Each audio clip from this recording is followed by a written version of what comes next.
Le succès de la pâtisserie en période de confinement.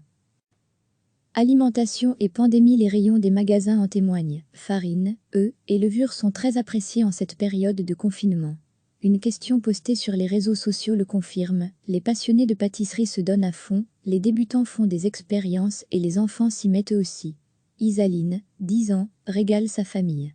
Cette semaine, cette jeune bruxelloise a battu son record de confection de douceur. Cupcake chocolat, tiramisu au spéculoos, nœuds au sucre, brioche, cette passion pâtissière fera-t-elle pencher les aiguilles des pèse-personnes vers la droite à la fin de ce confinement?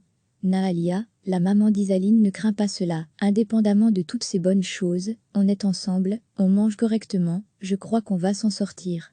Le point de vue de la diététicienne Émilie Bazin, diététicienne à Mons, pense, elle aussi, que l'intérêt pour la pâtisserie et la cuisine en général a beaucoup d'aspects positifs. Il y a un risque de prendre des kilos, mais il est mesuré et n'est pas grave en cette période particulière. En effet, la nourriture joue un rôle sur le plan émotionnel. Si les gens se retrouvent autour de la cuisine et du repas, ça peut être positif, pour vivre ça le plus sereinement possible. Cela dit, cette période est aussi l'occasion de prendre le temps de réfléchir à ce que l'on mange et de tester de nouvelles choses. Et si aime le sucré, il y a moyen de limiter la casse en termes de calories. Si on veut rester dans le sucré, on peut trouver des alternatives en utilisant des fruits, en réduisant les doses de sucre. On peut aussi faire des crêpes ou des produits de boulangerie qui font partie d'une alimentation saine et équilibrée au quotidien. Cette réflexion sur l'alimentation ne vaut pas uniquement pour la pâtisserie. Cette période durant laquelle beaucoup disposent de plus de temps pour cuisiner peut être mise à profit. Émilie Bazin précise, ça peut être l'occasion de revoir sa façon de cuisiner, sa façon de consommer, avec plus de produits locaux, en profiter aussi pour cuisiner pour plus tard en congelant des plats.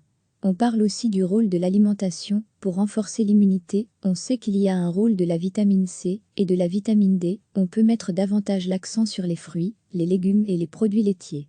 Un mot aussi des probiotiques, que l'on trouve par exemple dans le yaourt, consommé entier. Il contient aussi de la vitamine D, ils sont excellents pour les intestins, le siège de notre immunité. Recevez chaque matin l'essentiel de l'actualité. Les rayons des magasins en témoignent. Farine, œufs et levures sont très appréciés en cette période de confinement. Une question postée sur les réseaux sociaux le confirme, les passionnés de pâtisserie se donnent à fond, les débutants font des expériences et les enfants s'y mettent aussi. Isaline, 10 ans, régale sa famille. Cette semaine, cette jeune bruxelloise a battu son record de confection de douceur. Cupcake chocolat, tiramisu au spéculoos, nœuds au sucre, brioche, cette passion pâtissière fera-t-elle pencher les aiguilles des pèse-personnes vers la droite à la fin de ce confinement? Nahalia, la maman d'Isaline, ne craint pas cela. Indépendamment de toutes ces bonnes choses, on est ensemble, on mange correctement, je crois qu'on va s'en sortir. Le point de vue de la diététicienne Émilie Bazin, diététicienne à Mons, pense, elle aussi, que l'intérêt pour la pâtisserie et la cuisine en général a beaucoup d'aspects positifs. Il y a un risque de prendre des kilos, mais il est mesuré et n'est pas grave en cette période particulière. En effet, la nourriture joue un rôle sur le plan émotionnel. Si les gens se retrouvent autour de la cuisine et du repas, ça peut être positif, pour vivre ça le plus sereinement possible. Cela dit, cette période est aussi l'occasion de prendre le temps de réfléchir à ce que l'on mange et de tester de nouvelles choses. Et si aime le sucré, il y a moyen de limiter la casse en termes de calories. Si on veut rester dans le sucré, on peut trouver des alternatives en utilisant des fruits, en réduisant les doses de sucre. On peut aussi faire des crêpes ou des produits de boulangerie qui font partie d'une alimentation saine et équilibrée au quotidien. Alimentation et pandémie, cette réflexion sur l'alimentation ne vaut pas uniquement pour la pâtisserie. Cette période durant laquelle beaucoup disposent de plus de temps pour cuisiner peut être mise à profit. Émilie Bazin précise, ça peut être l'occasion de revoir sa façon de cuisiner, sa façon de consommer, avec plus de produits locaux, en profiter aussi pour cuisiner pour plus tard en congelant des plats.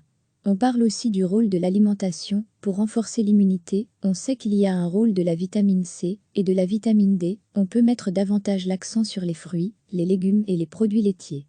Un mot aussi des probiotiques, que l'on trouve par exemple dans le yaourt, consommé entier. Il contient aussi de la vitamine D, ils sont excellents pour les intestins, le siège de notre immunité. Cliquez sur s'abonner pour recevoir les dernières nouvelles.